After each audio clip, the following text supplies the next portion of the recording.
বিসমিল্লাহির রহমানির রহিম। সপ্তম ষষ্ঠ শ্রেণীর প্রিয় শিক্ষার্থী বন্ধুরা, আশা করি তোমরা ভালো আছো।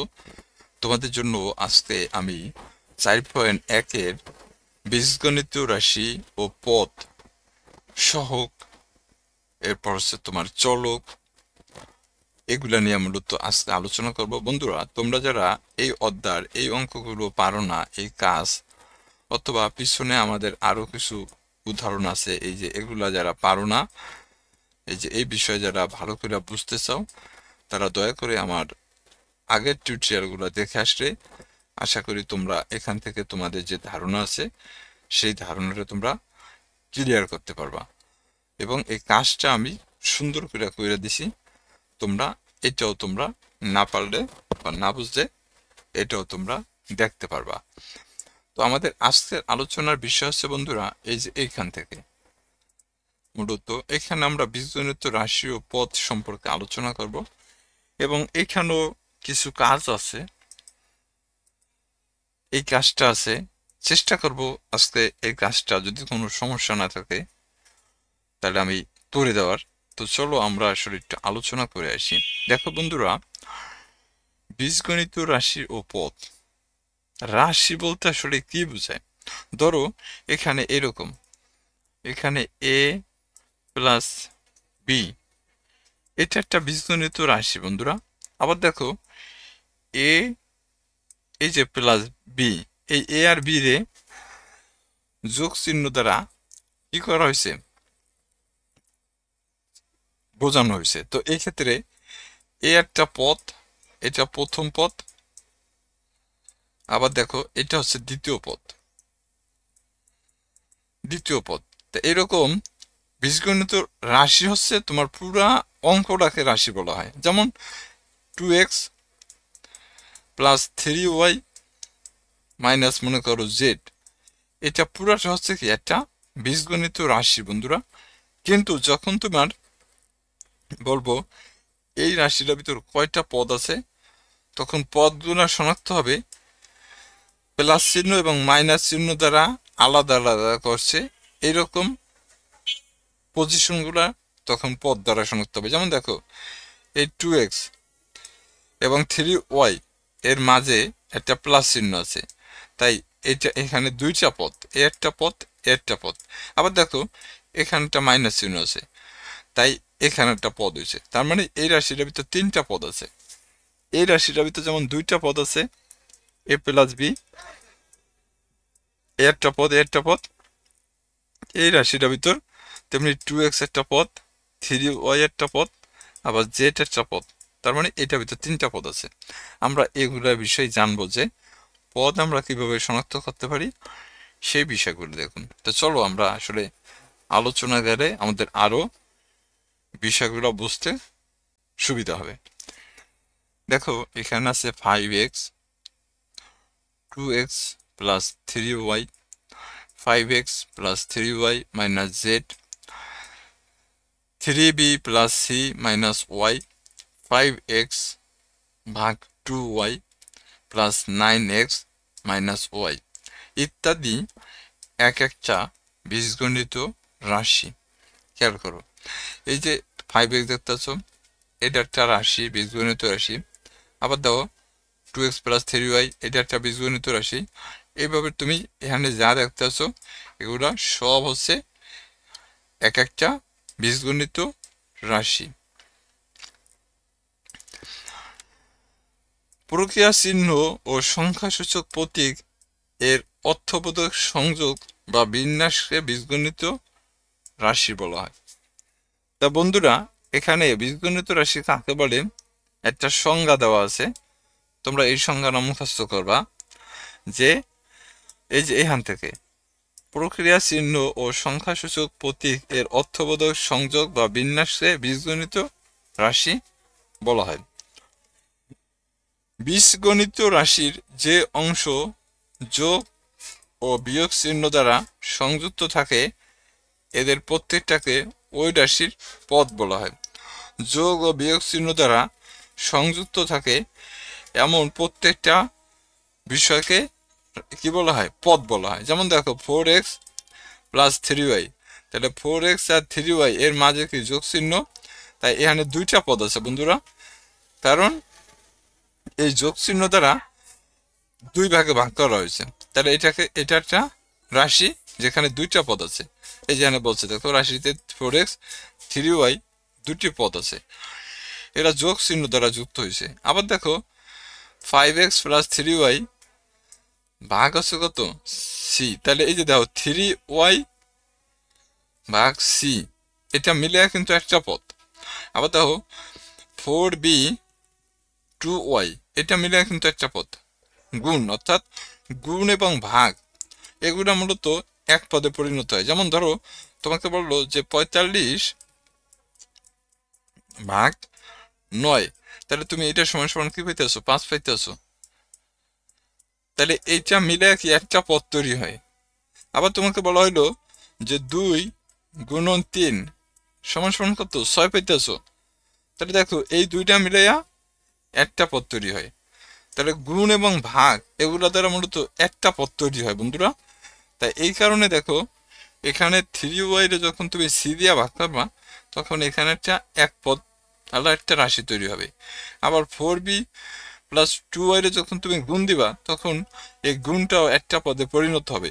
তাই এখানে কিন্তু দেখো টোটাল পদ আছে হলো 3টা, এই একটা এই পুরাটা মিলে একটা আর এইখানে মিলে একটা। এই যে এখানে এটাই বলছে যে দেখো 5x 3y ভাগ সি 4b ইন্টু 2y তিনটা পদ আছে। 4x একটা একপদী, 2x প্লাস 3y এটি দ্বিপদী রাশি। আবার দেখো a minus 2b plus 4c এটা একটা ত্রিপদী রাশি। এখন এখানে একটা কাজ দিছে বন্ধুরা, দেখো নিচের রাশিতে কয়টা পদ আছে এবং পদগুলো কি কি। এখানে আমি যদি এই কাজটা একটু তোমার দেখাই তাহলে দেখো তোমরা একটু খেয়াল করো।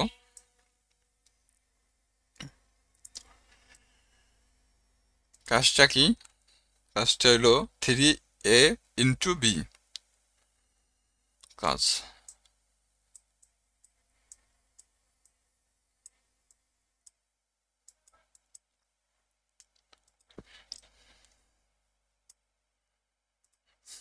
কাজ হচ্ছে কি 3a into B plus 8y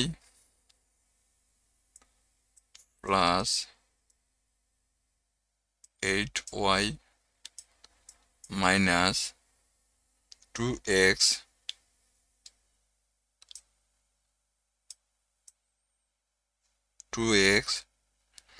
ভাগ 3c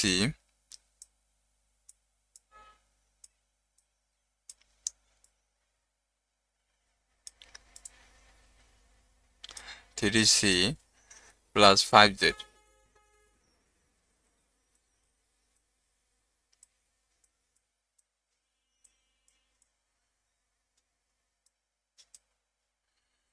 সেটা একটু ভালো করে নাকি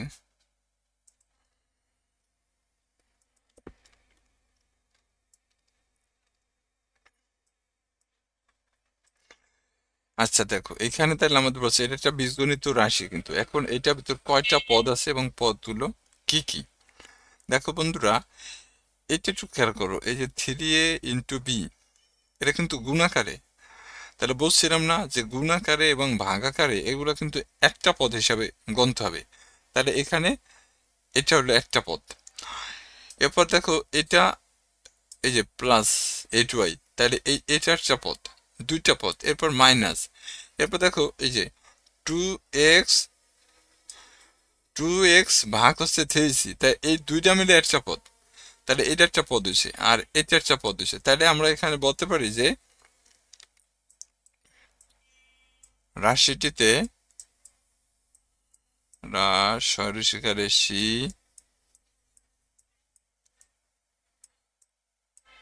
রাশিটিতে একটা দুইটা তিনটা চারটা পদ আছে। রাশিটিতে চারটি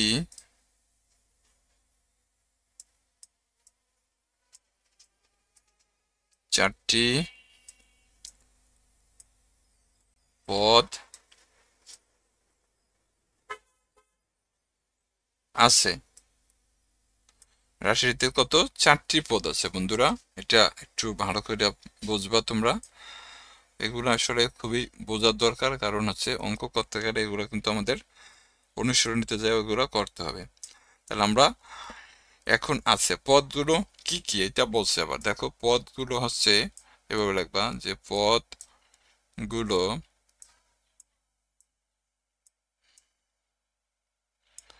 পদগুলো হচ্ছে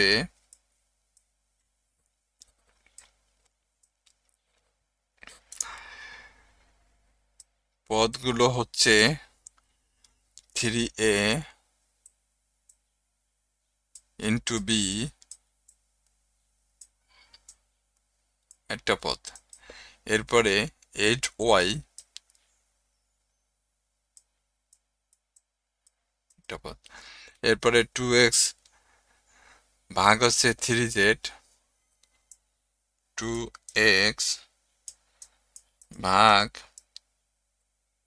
3z একটা পদ, এরপরে 5z, ও সরি 3c বন্ধুরা, 3z না, এটা 3c হবে।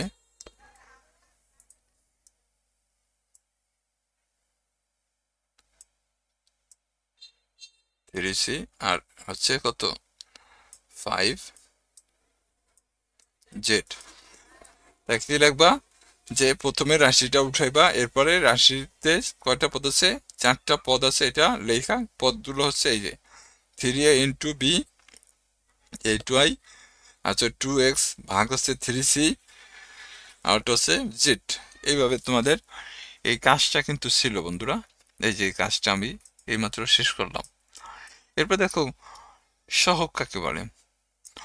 কোনো একপদী রাশিতে চলকের সাথে যখন কোনো সংখ্যা গুণক হিসাবে যুক্ত থাকে তখন ওই গুণককে রাশিটির সহগ বলা হয়। কোনো একপদী রাশিতে চলকের সাথে যখন কোনো সংখ্যা গুণক হিসাবে যুক্ত থাকে তখন ওই গুণককে রাশিটির সহগ বলা হয়। এখন চলক বলতে আসলে কি বোঝায়? চলক কোনগুলা? চলক হচ্ছে তোমার এক্স, ওয়াই, জেড, এগুলা মূলত বন্ধুরা চলক।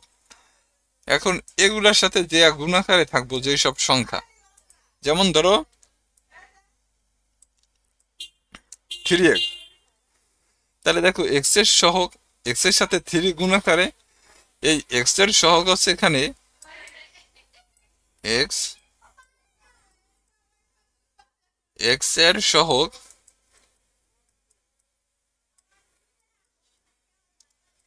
এক্স এর সহগ কত? 3।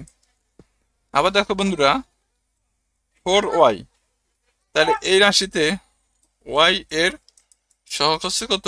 4। আবার দেখো 5z,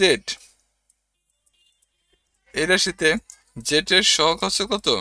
5। এইভাবে কিন্তু বন্ধুরা তোমার সহগ নির্ণয় করতে হয়। এই কথাটা কিন্তু এখানে বলছে যে কোনো একপদী রাশিতে চলকের সাথে যখন কোনো সংখ্যা গুণক হিসাবে যুক্ত থাকে তখন ওই গুণককে রাশিটির সাংখ্যিক সহগ বলে। যেমন দেখো 3x, এই যে এখানে উদাহরণ দিচ্ছে, দেখো 3x, 5y, 8xy, 9a, তাহলে x এর সাথে 3 গুণাকার আছে, তাই x এর সহগ হচ্ছে 3। আবার y এর সাথে 5 গুণাকার আছে, তাই y এর সহগ হচ্ছে 5। এরপর xy এর সাথে 8 গুণাকার আছে, তাই 8 হচ্ছে সহগ। 9 এর সাথে 9 গুণাকার আছে, তাই এর সহগ হচ্ছে 9।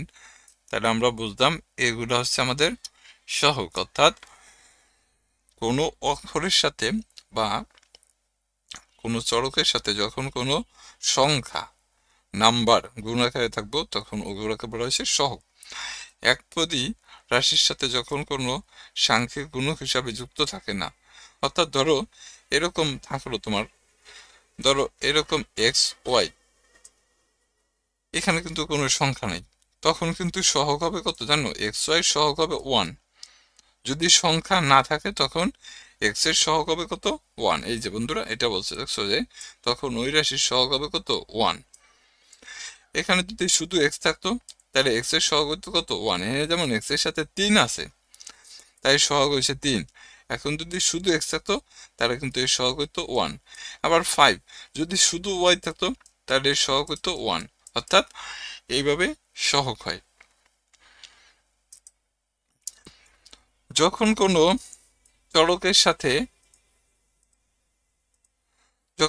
চলকের সাথে কোনো অক্ষর প্রতীক গুণক হিসাবে যুক্ত থাকে তখন ওই গুণককে রাশিটির আক্ষরিক সহগ বলে। বন্ধুরা এটা মুখস্থ করবা, আক্ষরিক সহগ কাকে বলে। বলছে যে যখন কোনো চলকের সাথে কোনো অক্ষর প্রতীক গুণক হিসাবে থাকে, যেমন দেখো উদাহরণ দিছে A X B Y M Z, এর সবাই কিন্তু বন্ধুরা অক্ষর। তার মানে তাহলে এক্স এর আক্ষরিক সহগ হচ্ছে কত এ, ওয়াই এর আক্ষরিক সহগ হচ্ছে কত বি, আর জেড এর আক্ষরিক সহগ হচ্ছে এম। অর্থাৎ এইভাবে দেখো এখানে আছে কত এ এক্স, তাহলে আমরা এটার গুণ করে কত এ গুণন এক্স রাখতে পারি না। তাহলে এখানে এক্স এর আক্ষরিক সহগ হচ্ছে এ। আবার কত বি ওয়াই, এটা ভাঙাবে কত বি গুণন ওয়াই, তাহলে ওয়াই এর আক্ষরিক সহগ হচ্ছে কত বি। এইভাবে এম জেড, এটা ভাঙাবে কত হয় এম গুণন জেড, তাহলে জেড এর আক্ষরিক সহগ কত এম। এটা কিন্তু এখানে বন্ধুরা বুঝাইছে, এই যে এ বি সি এম, এই দেখো এ বি এম হচ্ছে এক্স ওয়াই জেড এর আক্ষরিক সহগ। সেম ভাবে 3x plus B Y, x এর আক্ষরিক সহগ হচ্ছে 3, আবার ওয়াই এর আক্ষরিক সহগ কত বি। এইভাবে দেখাচ্ছে যে এক্স এর আক্ষরিক সহগ হচ্ছে 3 আর ওয়াই এর আক্ষরিক সহগ হচ্ছে বি। এখন এখানে তোমার একটা উদাহরণ দিছে 8x এর সহগ নির্ণয় করতে, অর্থাৎ এই রাশিগুলোর সহগ দেখাইতে বলছে। তা আমরা তো অলরেডি সহগ সম্পর্কে ধারণা পাওয়া গেছে বন্ধুরা। তারপর আমি দেখাইতেছি এখানে কত 8x 7xy, এটা হলো উদাহরণ 3। 8x আছে, তাহলে এখানে 8x রাশিতে, অর্থাৎ রাশিতে 8x রাশিতে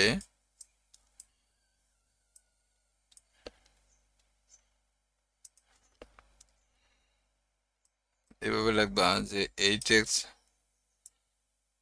রাশিতে x এর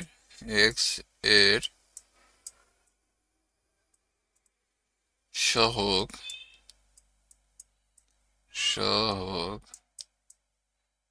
8x রাশিতে x এর সহগ কত বন্ধুরা 8।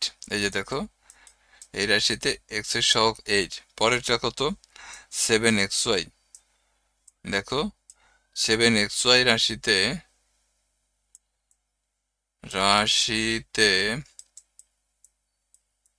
7xy রাশিতে xy এর সহগ, xy এর সহগ কত বন্ধুরা 7। এই যে দেখো এখানে উদাহরণে কিন্তু কইরা দিছে বন্ধুরা। এই যে দেখো আমি এই যে এখানে লাগছে 8x রাশিতে x এর সহগ কত 8, 7xy রাশিতে xy সহগ কত 7। আবার দেখো ab 3/2, ab রাশিতে ab এর সহগ কত 3/2, এই 3/2 আছে সহগ।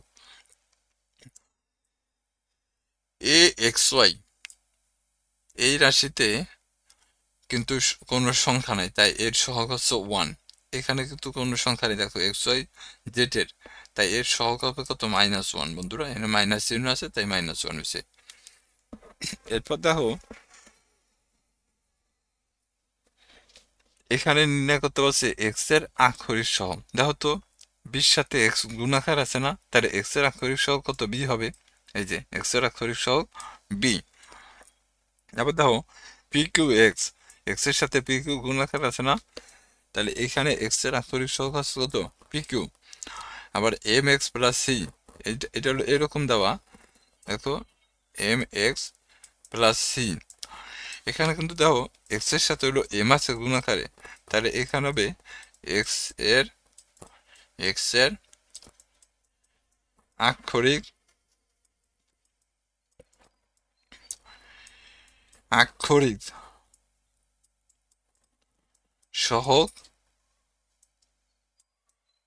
কত এম। অর্থাৎ তুমি শুধু সহগ রাখলেও হবে, আক্ষরিক না রাখলেও হবে। তাহলে এক্স এম এর আক্ষরিক সহগ হচ্ছে কত এম বন্ধুরা। এর পরেরটা দেখো এ এক্স মাইনাস বি জেড। তাই এই যে এখানে এক্স এর সাথে এ কিন্তু গুণ আকারে, এখানে কিন্তু শুধুমাত্র এক্স এর আক্ষরিক সহগ নির্ণয় করতে বলছে। তাইলে আমাদের খেয়াল রাখতে হবে যে এক্স এর সাথে কোন কোন চলক গুণ আকারে আছে। তাহলে এখানে এক্স এর সাথে এ আছে গুণ আকারে, তাহলে এক্স এর আক্ষরিক সহগ হচ্ছে এ। এরপরে এনে দাও একটি কলার দাম এক্স টাকা, একটি খাতার দাম ওয়াই টাকা, একটি ঘড়ির দাম জেড টাকা হলে প্রতীকগুলো দ্বারা কি বোঝায়?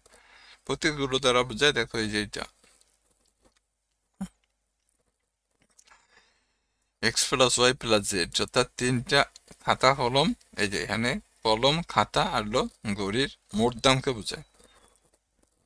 ঠিক আছে, মানে একটি খাতার দাম এক্স টাকা, তাহলে এক্স, এরপর একটা ওয়াই একটা কলমের দাম এক্স টাকা এক্স, একটা খাতার দাম কত ওয়াই টাকা তাহলে ওয়াই, আর একটা ঘড়ির দাম কত জেড টাকা। এর মোট দাম চাইছে, ঘড়ির দাম জেড টাকা হলে নিচের প্রতীকগুলো দ্বারা কি বোঝায়? তাহলে নিচের প্রতীকগুলো দ্বারা বোঝায় এই যে X plus Y plus Z, অর্থাৎ এই তিনটা জিনিসের মোট দামকে বোঝায় বন্ধুরা। তাহলে এই যে এটা হবে উত্তর। এটা সমাধান কি বলছে, 5x দ্বারা 5টি কলমের দাম বোঝায়। ও এগুলা দ্বারা কি বোঝায় এটা আসলে আমাদের বের করতে হবে, এখানে দেখাইতে বলছে।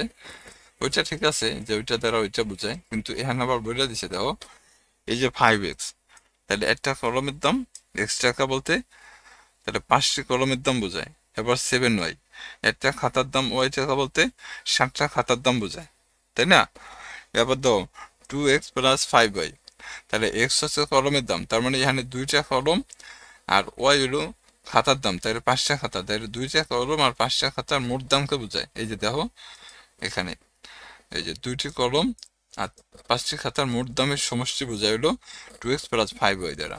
এবার দাও X plus Y plus Z, এটা দ্বারা খাতা কলম এবং ঘড়ির মোট দামকে বোঝায় বন্ধুরা। এবার দাও 4x প্লাস 3z দ্বারা 4টি কলমের দাম 3টি ঘড়ির দামের সমষ্টি বোঝায়। একটা কলমের দাম যদি তোমার এক্স টাকা হয় তাহলে 4টা কলমের দাম 4x টাকা, আর একটা ঘড়ির দাম যদি জেড টাকা হয় তাহলে 3টা ঘড়ির দাম 3z টাকা। তাহলে এই 4টি কলম আর 3টা ঘড়ির মোট দাম বোঝা হচ্ছে 4x প্লাস 3z দ্বারা। এরপরে দেখো এখানে একটি গরুর দাম এক্স টাকা, একটা খাসির দাম ওয়াই টাকা হলে 4টি গরু ও 6টা খাসির মোট দাম কত? এটা এমন লাগবে বন্ধুরা,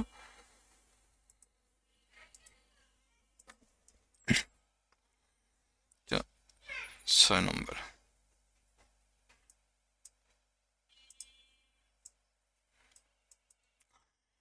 একটি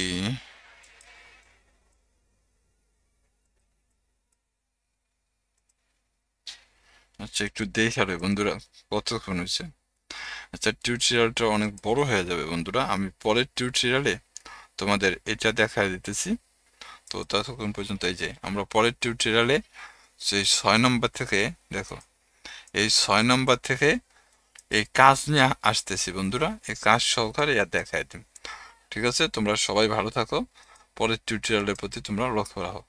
সবাই ভালো থাকো, আসসালামু আলাইকুম।